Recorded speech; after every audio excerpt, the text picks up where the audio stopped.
So, Sally, can we just go back a little bit? Because by the time you were doing workshops, you were already an expert in the field.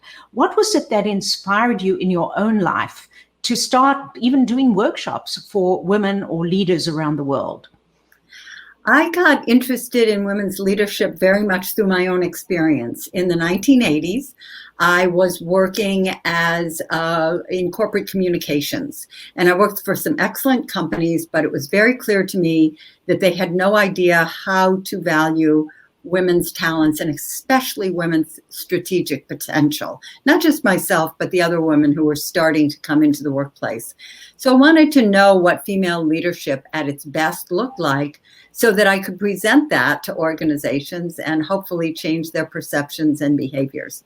So I ended up writing a book, doing some research into some of America's best women leaders. I would have done it globally if I'd had the budget.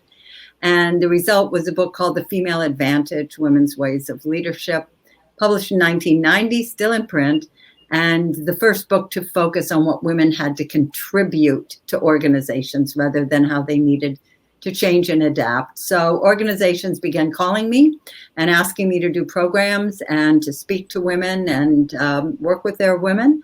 And I just thought, this is wonderful. So I went with it.